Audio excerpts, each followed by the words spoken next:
नमस्कार दोस्तों, मैं ओम प्रकाश अवसर। इस वक्त मैं मौजूद हूँ कवर्धा में और कवर्धा का कृषि विज्ञान केंद्र है। मैम का जरा नाम पूछ दूँ, उद्यानिकी विभाग से हैं। मैं राजेश्वरी साहू, विषय वस्तु विशेषज्ञ, उद्यानिकी, कृषि विज्ञान केंद्र कवर्धा में पदस्थ हूँ। ओके, तो चलिए हम यहाँ नींबू की खेती समझेंगे कि नींबू कैसे कर सकते हैं आप, नींबू का पूरा फार्मिंग कैसे कर सकते हैं, ये आपको डिटेल के साथ समझाएंगे। साथ में नींबू की नर्सरी भी कैसे तैयार कर सकते हैं ये भी समझाएंगे। तो चलिए मैडम से बात करते हैं। हाँ, तो मैम ये कौन सी नींबू की वैरायटी है? ये सीडलेस वैरायटी है। अच्छा, तो ये इतना बड़ा बड़ा ही होता है? हाँ, तो इसको अचार डाल सकते हैं? बिल्कुल डाल सकते हैं। अच्छा, और इसमें सारे गुण धर्म नींबू के ही हैं? इसमें साइट्रिक एसिड जो हम लोग मार्केट में लेते हैं ना, हाँ। आप उसको भी बना सकते हैं। अच्छा, इसमें रस चूंकि ज़्यादा रहता है ना, हाँ, तो इसीलिए साइट्रिक एसिड केमिकल बनाने के लिए भी उपयोग कर सकते हैं, अचार भी डाल सकते हैं। नींबू का अचार तो बहुत अच्छा बनेगा इसका। अच्छा, तो इसको लगाते कैसे हैं और कब लगाते हैं ये ज़रा समझाइए।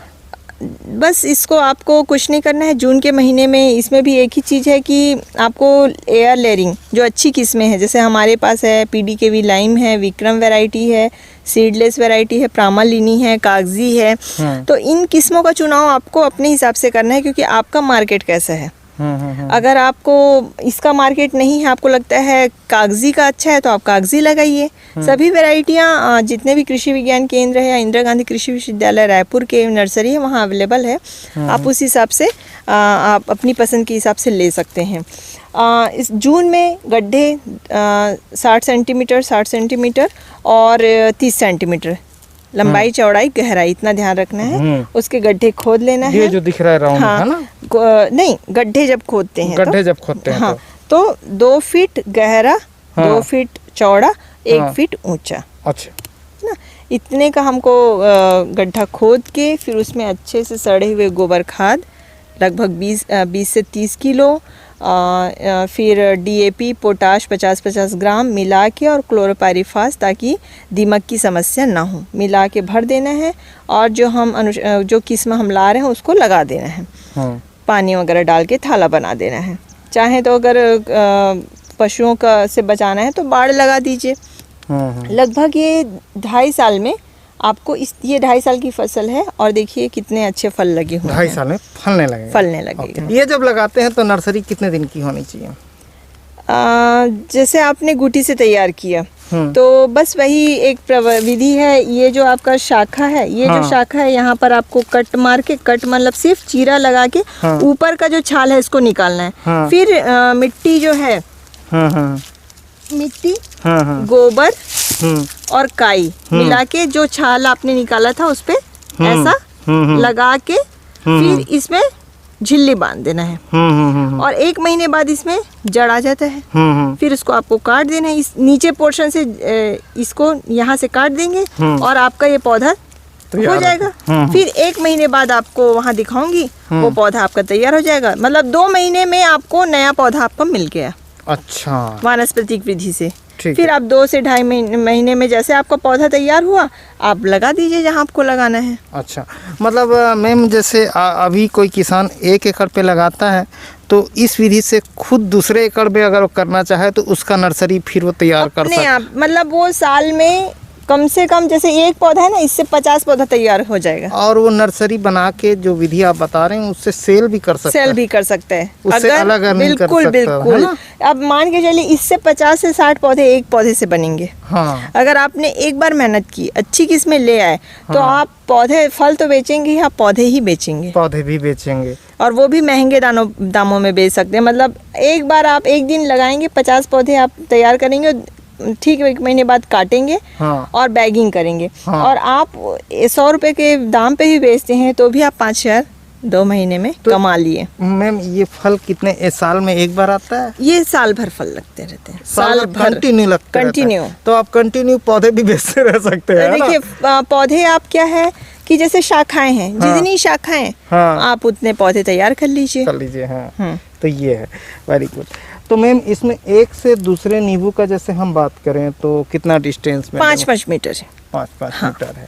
ओके, क्योंकि आप खेत में लगाए हैं, चाहे तो आप मेड़ में लगाएंगे तो सिर्फ 5 मीटर, मतलब 3 मीटर 4 मीटर पे भी लगा सकते हैं। वो आप डिपेंड करता है कि आपको किस तरह का उपयोग करना है। जैसे ट्रैक्टर वाली जगह है तो आप 5 मीटर ही रखिए ताकि आवागमन में सही हो, हाँ। पौधों को नुकसान ना हो। और जैसे हम मातृ बगीचा लगाए हैं तो हमको यहाँ पर बहुत सारी शस्य क्रियाएं करनी है। हाँ। हम बीच में और भी फसलें लेते हैं, तो इसलिए अनुशंसित जो दूरी 5 बाई 5 मीटर हम उससे कम में नहीं लगाते हैं। नहीं लगाते जी। अच्छा मैम, इसमें और कोई जैसे अभी फल लगा है तो कोई बीमारी आता है क्या है? सिट्रस कैंकर आता है एक बीमारी, जो इसका मेन जब सबसे जैसे कैंसर होता है ना हम हाँ। लोगों को, वैसे ही इनको कैंसर होता है। अच्छा। जिसको सिट्रस कैंकर बोलते हैं। हाँ। तो उस समय हमको क्या करना है कि स्ट्रेप्टोसाइक्लिन जो दवाई होती है, हाँ।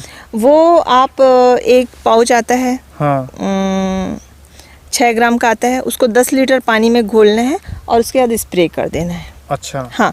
और जो दूसरा एक चीज़ जो नींबू के केस में करना होता है, हर साल इसको मतलब हर 2-3 साल में एक बार रूट प्रूनिंग करनी होती है। रूट प्रूनिंग यानी क्या होता है, मई के महीने में मतलब बारिश जो आने वाला है उसके 15 दिन पहले आपको करना है। जैसे अब तो बारिश जून चला गया है, जून 15-20 चला जाता है, तो 1 जून को आप कीजिए। उसमें क्या करना होता है, जो ये आपका कैनोपी है जितने में पौधे की छाया पड़ रही है सीधी धूप के बाद, उस एरिया को पूरा ऐसे हटाना है, मतलब उसकी मिट्टी को हटाना है। इतना हटाना है कि वो जड़ दिखे। अच्छा।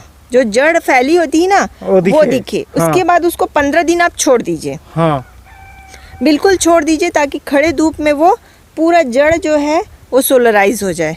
अच्छा। उसके बाद 15 दिन बाद फिर उसमें आप लगभग 50 से 60 किलो अच्छा सड़ा हुआ गोबर खाद, 100 gram urea, super phosphate potash, 50 ग्राम पोटाश और 100 ग्राम यूरिया और सुपर फास्फेट, उसको मिला के वर्मी कंपोस्ट वगैरह करके फिर उसको मिट्टी को ढक दीजिए। अच्छा।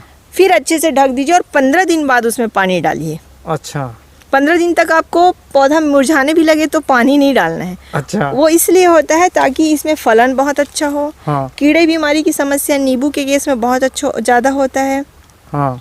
कैंकर जो है ना, कैंसर जो बोलते हैं, हाँ। सिट्रस कैंकर, वो इसमें होता है। तो उनके बचाव के लिए एक बार रूट प्रूनिंग 2 से 3 साल में करनी जरूरी है, वो कर लें। हाँ। या कोई एक पौधा भी अपने गार्डन पे लगाया है तो हाँ। उसमें भी करे, उसमें भी और कर लें। किसान भी कर ले। अब हम देखते हैं इसकी नर्सरी देखते हैं और समझते हैं कि आप कैसे इसको तैयार कर सकते हैं। तो हम पहुंच गए हैं नर्सरी वाले जो शेड है, पॉलिश शेड है, वहाँ पे पहुंच चुके हैं और ये नींबू की नर्सरी है।